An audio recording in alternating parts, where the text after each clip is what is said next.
حبیب کا خمیر تیار ہوا.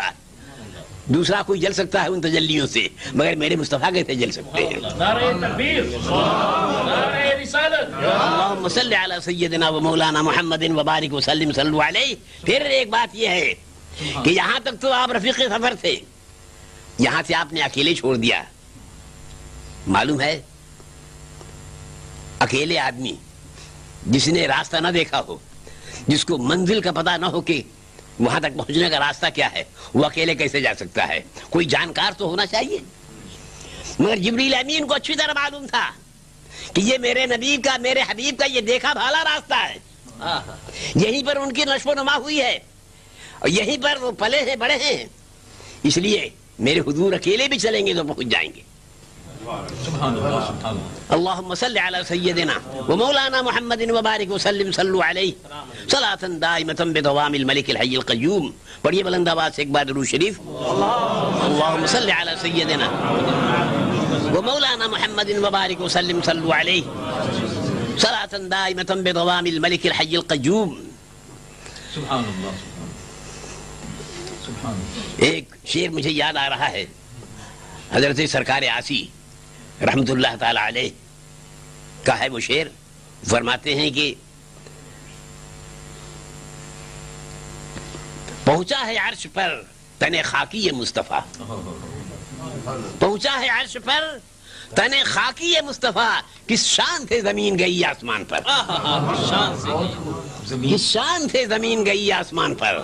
پہنچا ہے عرش پر تن خاکی مصطفیٰ اور کس شان سے زمین گئی آسمان پر.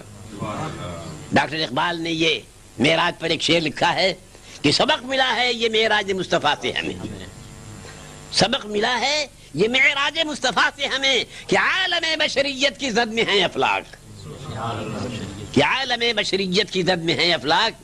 اور ایک بریلی کے عارف کا یہ شعر بھی سر دھننے کے قابل ہے.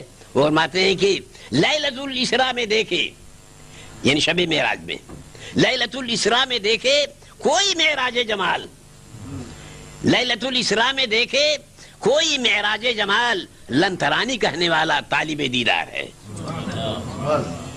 حضرت موسیٰ علیہ السلام نے درخواست کی تھی رب ارنی، پروردگار مجھے تو اپنا جلوہ دکھلا دے، تو اپنے آپ کو دکھلا دے.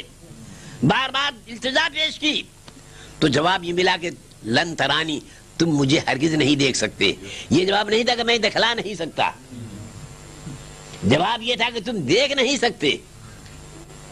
دکھلا تو سکتا ہوں مگر دیکھنے والا ایک متعین ہے جو دیکھے گا ہمیں، تم نہیں دیکھ سکتے.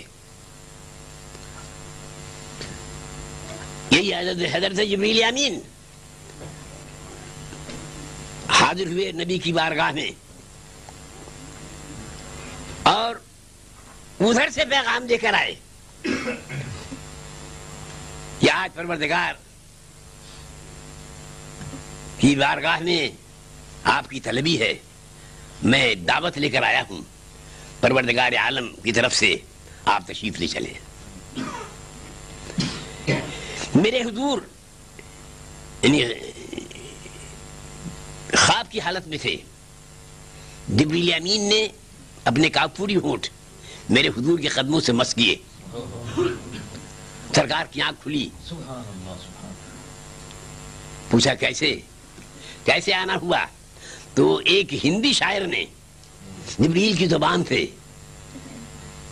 ایک شعر کہا ہے، بڑا ہی جاندار شعر ہے. وہ آپ جس علاقے کے رہنے والے ہیں نا، یہ گورکھپور بستی، اسی علاقے کی زبان میں وہ شعر. حضرت جبریل امین نے کیا کہا؟ حضور نے جب پوچھا کہ کیسے آنا ہوا، کیوں آئے، تو کہا کہ کو انتر بھید بتاون کو تو ہے آج بلائے پٹھائن ہیں. انتر بھید کے معنی کوئی بہت پوشیدہ راز ہے. کو انتر بھید بتاون کو تو ہے آج بلائے پٹھائن ہیں، اور سنسار کے جانے کی ہے جو بچن وہ تو ہم سے کہا ہے پٹھاوت ہے. جن باتوں کو دنیا جان سکتی ہے اور جنہیں سارے عالم میں مشتہر کرنا ہے، وہ وحی الہی کی شکل میں لے کے آتا ہوں. مگر آج